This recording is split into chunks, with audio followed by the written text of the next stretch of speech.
동해신학대학에서 작년에까지 교수님 하시고 작년에 은퇴하셔서 어떻게 우연히 걸려들어서 애국운동에 나오셨는데, 이분은 영국에서 얼마나 공부를 잘했는지 쓴 논문이 박물관에 보관되어 있다고. 여기 봐요. 내가 박물관에 보관되어 있다 그러니까 또 거짓말이라고 막 뻥친다 그래서 내가 논문 남발을 여기다 띄워놨잖아요. 띄워놨어. 예. 20세기 최고의 실학자인 존 스타트, 로이드 존스를 전공한 사람, 최고야 최고. 이 목사님이 잘 알아요. 정교 분리의 원칙이 뭔지에 대해서 이제 설명을, 요 부분만 한번 설명해 주세요. 이게 한국 교회가요, 이게 일본 놈들한테 속아가지고 정교 분리의 원칙이 완전히 잘못 알고 있는 거야. 설명 한번 해주세요. 예, 정교 분리의 원칙은 기독교 2000년사의 쟁점 중에 하나였습니다. 핵심은 교회와 국가는 각기 다른 그런 기관으로, 예를 들면 교회는 국가를, 국가는 교회를 개입할 수 없이 각각 독립적이다 라고 하는 것인데, 이것이 잘못 그동안 활용되는 바람에 많은 어려움이 있었습니다. 특별히 이런 기독교 역사의 정교 분리 사상이 한국 교회에 특별히 잘못 적용됨으로 인해서 본의 아니게 이원론적인, 그래서 교회는 계속해서 거룩한 것, 성스러운 것, 이것만을 추구하고 세상에 대해서는, 교회, 국가에 대해서는 관심이 없는 것처럼 어떤 별정 영역으로 생각했지만 이건 매우 잘못된 것입니다. 예를 들면, 그러면 왜 이슬람 나라에 가서 선교를 해야 됩니까? 그럼 미친 짓입니다. 왜 여러분이 당장 나가가지고 주변 이웃들에게 전도를 해야 되는데, 우리가 심지어 절간에 가서도 종들에게 가서 예수 믿고 천당 외쳐야 됩니까? 여러분, 하나님께서 특별 영역으로 너희는 땅끝까지 복음을 전파하라, 내 제자를 삼으라고 했을 때에는 거기에는 제한된 영역이 없는 거예요. 웨슬레는 이렇게 말했어요. 모든 세계는 나의 교구다 그랬어요. 칼빈은 하나님께서 창조하신 이 모든 세계는 오직 하나님을 영광을 위해서 살아야 될 영역이라고 말씀했어요. 제가 정광호 목사님 만나서 지금 대략 한 3년 동안 함께하고 있는데, 저는 저의 인생의 제 3기 청춘을 보내고 있어요. 별로 반응이 없어? 야, 많은 것들이 있지만 제가 여러분에게 짧은 시간에 두 가지 말씀드립니다. 하나는, 말씀에 대한 영적인 해안은 제가 지금까지 발견하지 못한 그런 분이었습니다. 제가 영국에서 10년 동안 박사학위 공부를 했는데 저는 목사 안수 받을 때까지 날라리 과였습니다. 잘 이해를 못 하시는 모양이야. 부산 갈매기는 잘 아실 줄 알았는데, 공부하면은 싫어하고, 책상 앉으면 잠자고, 낙서하고, 강의실 들으면 제일 뒤에 앉아서 땡땡이 까고, 출석 부르면 나가고, 가만히 듣다 보니까 전 목사님하고 저하고 한때는 같은 과였더만. 그러던 저였는데, 제가 어떻게 영국을 갔는지, 저는 유학이라는 걸 한 번도 생각해 본 사람이 아니에요. 그런데 어느 날 하나님께서 저를 영국을 보냈는데, 영국 가서 10년 동안 기이한 일을 경험했어요. 매일 낯선 사람이 저한테 찾아오는 거예요. 저는 그런 가운데 처음에 영국 가서 한 2달 정도 돼서 영어학원에서 영어를 배우는데, 이만기처럼 등치 좋은 체력 좋은 사람이 저를 찾아와가지고, 목사님 인사를 하는데, 나는 그때 김국정 선생님 줄 알았어요. 북한에서 보는 KGB 그런 공장원인 줄 알았어요. 근데 그 사람이 나한테 와서 찾아와서 인사를 하는데, 나는 처음 보는데 그 사람은 나를 다 알고 있는 거예요. 기가 막히잖아요. 그래서 저도 그때 당시에 움찔해가지고, 야, 이거 잘못 걸리면 북한 납치당하는 것 아닌가. 그런데 여러분, 생면부지의 사람을 런던의 영어학원에서 만났는데, 그 사람이 저에게 있어서 인생의 첫 번째 보배가 됐습니다.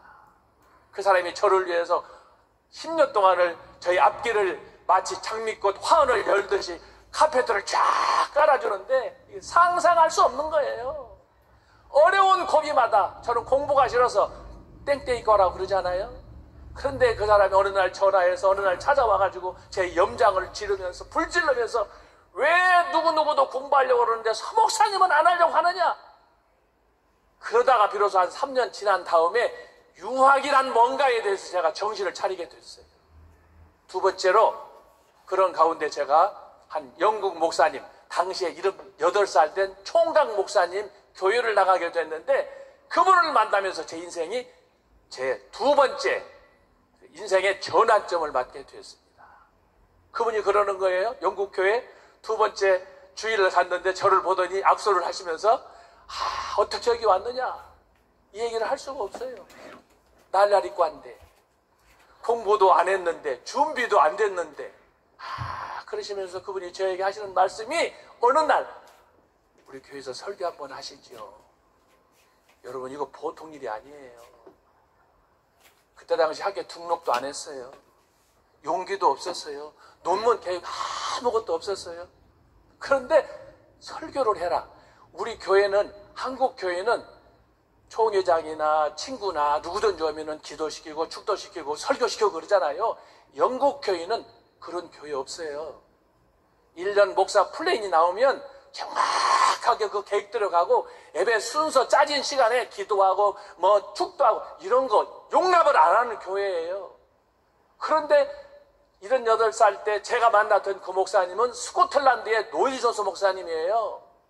영국에 로이 존스가 있다면 스코틀랜드에는 윌리엄 스틴 목사님이 계셨는데 총각 목사님인데 어떻게 저를 보고 자기 교회에서 설교하라고 합니까?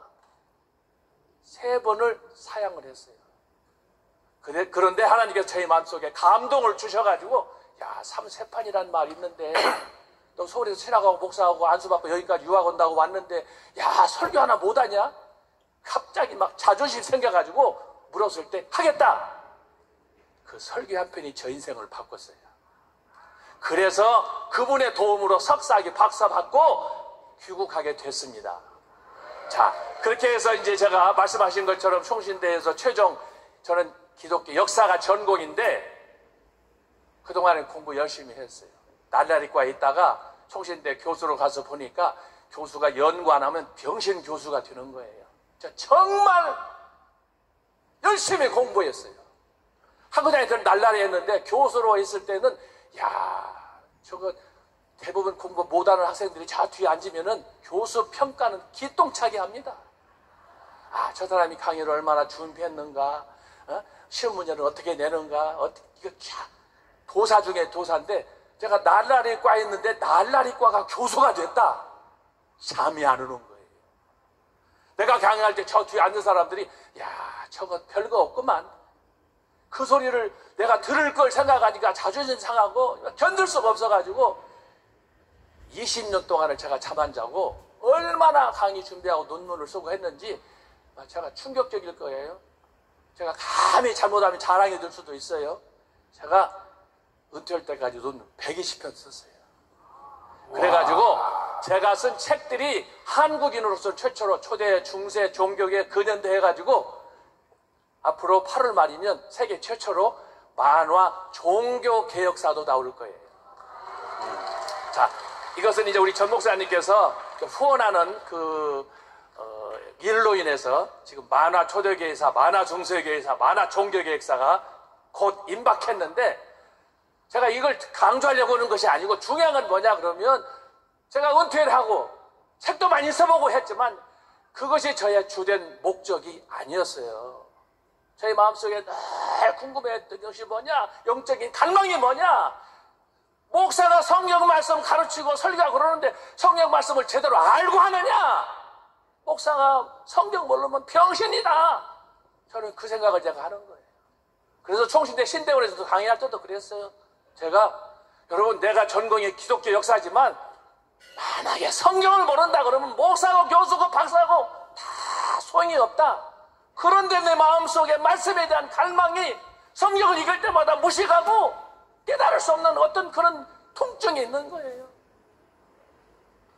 은퇴할 즈음에 정광훈 목사님 만나서 그래서 이제 말씀표를 받고 그 말씀표를 연구하는 가운데 제가 충격을 받고 바로 이거다. 결국 내 영혼을 살리고 한국교회를 살리고 자유통일로 가고 이 한국 사회를 개조할 수 있는 것은 말씀사역교회는 없다. 이것이 저의 결론이었습니다. 그래서 전 목사님 만나서 제 세 번째 저의 인생 드라마가 지금 펼쳐지고 있습니다. 그래서 제가 말씀표를 주셔서 말씀을 연구하다가 논문을 쓰고 했는데